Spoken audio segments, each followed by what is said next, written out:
ಚಿಕ್ಕಬಳ್ಳಾಪುರದಲ್ಲಿ ಲಂಚದ ಆಮಿಷಕ್ಕೆ ಬಲಿಯಾದ ಕಾರು ಡ್ರೈವರ್.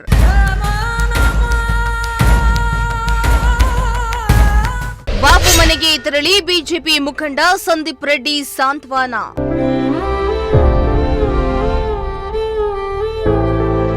ಇತ್ತೀಚೆಗೆ ಮದುವೆಯಾಗಿ ಹೊಸ ಜೀವನವನ್ನ ಕಟ್ಟಿಕೊಂಡಿದ್ದ ಜಿಲ್ಲಾ ಪಂಚಾಯಿತಿ ಲೆಕ್ಕಾಧಿಕಾರಿಗಳ ಕಾರು ಡ್ರೈವರ್ ಕೆಲಸದ ಆಮಿಷಕ್ಕೆ ಬಲಿಯಾಗಿ ಲಂಚ ನೀಡಿ ಅವರಿಂದ ಮೋಸ ಹೋಗಿ ಎನ್ ಬಾಬು ಸಾವಿಗೀಡಾಗಿದ್ದ. ಜಿಲ್ಲೆಯಲ್ಲಿ ಉದ್ಯೋಗಕ್ಕಾಗಿ ನಿರುದ್ಯೋಗಿಗಳು ಪರಿತಪಿಸುತ್ತಿದ್ದಾರೆ. ಅದನ್ನೇ ಬಂಡವಾಳ ಮಾಡಿಕೊಂಡು ಉದ್ಯೋಗದ ಆಸೆ ತೋರಿಸಿ ಈ ರೀತಿಯ ಸಾವುಗಳಿಗೆ ಕಾರಣರಾಗ್ತಿದ್ದಾರೆ. ಸಾವಿನಲ್ಲಿ ರಾಜಕೀಯ ಮಾಡೋದು ಬೇಡ.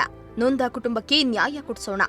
ಎಲ್ಲರೂ ಕೂಡಿ ಅವರಿಗೆ ಪರಿಹಾರ ಬರುವಂತೆ ಮಾಡೋಣ ಎಂದು ಭಗತ್ ಸಿಂಗ್ ಚಾರಿಟಬಲ್ ಟ್ರಸ್ಟ್ ಅಧ್ಯಕ್ಷ ಸಂದೀಪ್ ರೆಡ್ಡಿ ಚಿಕ್ಕಬಳ್ಳಾಪುರದಲ್ಲಿ ಸಾಂತ್ವನ ಹೇಳಿದರು.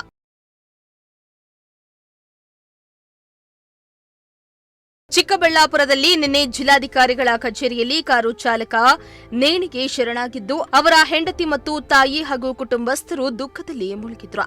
ನೇಣಿಗೆ ಶರಣಾದ ಬಾಬು ಪರ ಹಲವಾರು ಸಂಘಟನೆಗಳ ಕಾರ್ಯಕರ್ತರು ಪ್ರತಿಭಟನೆಯನ್ನ ನಡೆಸಿ ತಪ್ಪಿತಸ್ಥರ ವಿರುದ್ಧ ಎಫ್ಐಆರ್ ದಾಖಲಿಸಿ ನ್ಯಾಯ ಕೊಡಿಸಬೇಕೆಂದು ಒತ್ತಾಯಿಸಿದ್ರು. ಅದರ ಬೆನ್ನಲ್ಲೇ ಆತನ ಡೆತ್ ನೋಟ್ನಲ್ಲಿ ಬರೆದಿಟ್ಟಿದ್ದ ಡಾ ಕೆ ಸುಧಾಕರ್, ನಾಗೇಶ್ ಮತ್ತು ಮಂಜುನಾಥ್ ವಿರುದ್ಧ ಎಫ್ಐಆರ್ ದಾಖಲಾಗಿದೆ. ಮಾಹಿತಿ ತಿಳಿದ ಸಂದೀಪ್ ಬಿ ರೆಡ್ಡಿ ಸಂಜೆ ವೇಳೆಗೆ ಅವರ ನಿವಾಸಕ್ಕೆ ಬಾಪೂಜಿ ನಗರಕ್ಕೆ ತೆರಳಿ ಪಾರ್ಥಿವ ಶರೀರಕ್ಕೆ ನಮಿಸಿ ಅವರ ಹೆಂಡತಿ ಮತ್ತು ಕುಟುಂಬಕ್ಕೆ ಸಾಂತ್ವನ ಹೇಳಿದ್ರು.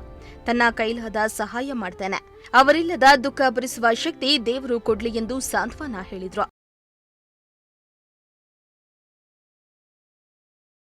ನಂತರ ಮಾಧ್ಯಮಗಳಿಗೆ ಪ್ರತಿಕ್ರಿಯೆ ನೀಡಿದ ಅವರು, ಜಿಲ್ಲೆಯಲ್ಲಿ ಉದ್ಯೋಗ ಆಕಾಂಕ್ಷಿ ನಿರುದ್ಯೋಗ ಯುವಕರು ಹೆಚ್ಚಾಗಿದ್ದಾರೆ. ಉದ್ಯೋಗ ಹುಡುಕುವ ಆಸೆಯಲ್ಲಿ ಲಂಚ ಕಟ್ಟಲು ಸಾಲಗಾರರಾಗ್ತಿದ್ದಾರೆ. ಅದನ್ನೇ ಬಂಡವಾಳ ಮಾಡಿಕೊಂಡ ಕೆಲವರು ಮೋಸ ಮಾಡುವ ಕೆಲಸ ಮಾಡ್ತಿದ್ದಾರೆ.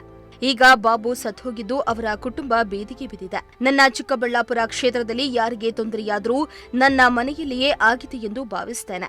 ಈ ಪ್ರಕರಣದಲ್ಲಿ ಯಾರು ರಾಜಕೀಯ ಮಾಡೋದು ಬೇಡ. ನೊಂದ ಕುಟುಂಬಕ್ಕೆ ನ್ಯಾಯ ಒದಗಿಸೋಣ ಎಂದಿದ್ದಾರೆ. ಡೆತ್ ನೋಟ್ ಓದಿದೆ. ಈಗ ರಾಜಕೀಯ ಮಾತಾಡೋಂಥ ಟೈಮ್ ಅಲ್ಲ. ಮತ್ತು ಇದನ್ನೆಲ್ಲ ನೋಡೋದಕ್ಕೆ ಅಂತಹ ಪೊಲೀಸ್ ಇಲಾಖೆ ಇದೆ. ಅದನ್ನು ಏನು ಮಾಡಬೇಕು ಅದಾಗುತ್ತೆ.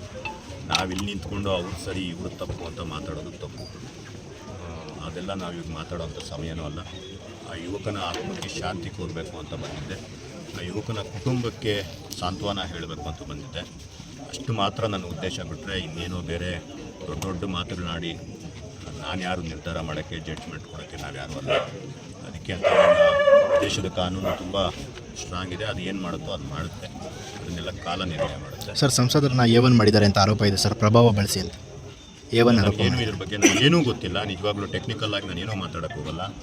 ಸಂಸದರ ಬಗ್ಗೆ ಆಗಲಿ ಬೇರೆಯವ್ರ ಬಗ್ಗೆ ಆಗಲಿ ಏನೂ ನಾನು ಮಾತಾಡೋಕ್ಕೆ ಹೋಗೋದಿಲ್ಲ. ಏನಾಗಿದೆ ಏನಿಲ್ಲ ಅನ್ನೋದು ಅದು ತನಿಖೆ ನಂತರ ಮಾತ್ರ ಗೊತ್ತಾಗುತ್ತೆ.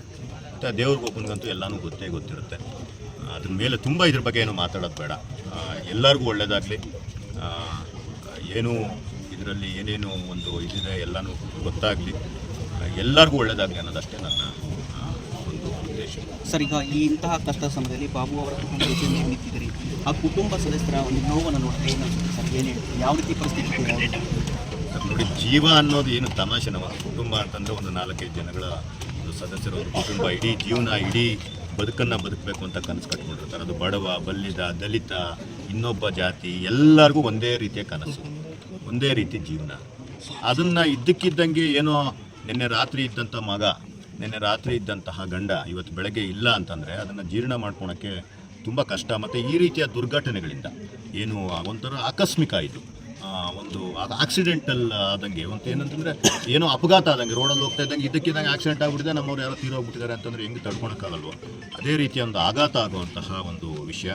ನಿಜಕ್ಕೂ ಯಾರ ಕುಟುಂಬಗಳಲ್ಲೂ ಇದಾಗೋದು ಬೇಡ.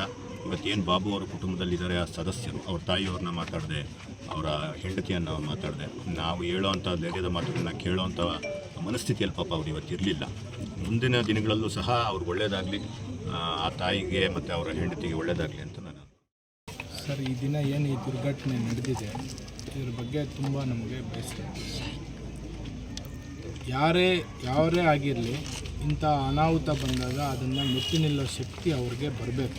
ಯುವಕರು ಈ ರೀತಿ ಆಗೋದು ನಮಗೆ ಭಾಳ ಬೇಜಾರಾಗಿದೆ. ಅದೇ ರೀತಿ ನಮ್ಮ ನಾಯಕರಾದಂಥ ಸಂದೀಪ್ ರೆಡ್ಡಿ ಅವರು ಅವ್ರ ಕುಟುಂಬದ ಜೊತೆ ನಿಂತ್ಕೊಂಡಿರೋದು ನಮಗೆ ಭಾಳ ಹೆಮ್ಮೆ ತರ್ತಾರೆ. ಇಂಥ ಸಮಾಜ ಕಳಕಳಿ ಇರೋಂಥ ನಾಯಕರು ನಮ್ಮ ಚಿಕ್ಕಬಳ್ಳಾಪುರದಲ್ಲಿ ಇದ್ದಾರೆ ಅನ್ನೋದು ನಮ್ಗೆ ಹೆಮ್ಮೆ ಆಗ್ತಿದೆ.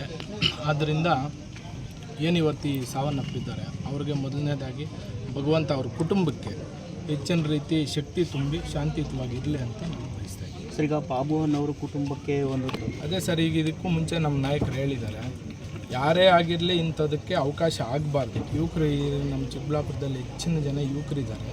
ಏನೇ ಅವನ ಅನಾಹುತ ಆದರೂ ಕಾನೂನು ನಮಗೆಲ್ಲರ ಜೊತೆ ಕಾನೂನಿದೆ, ಅದಕ್ಕೂ ಹೆಚ್ಚಿನದಾಗಿ ಪ್ರಕೃತಿ ಇದೆ.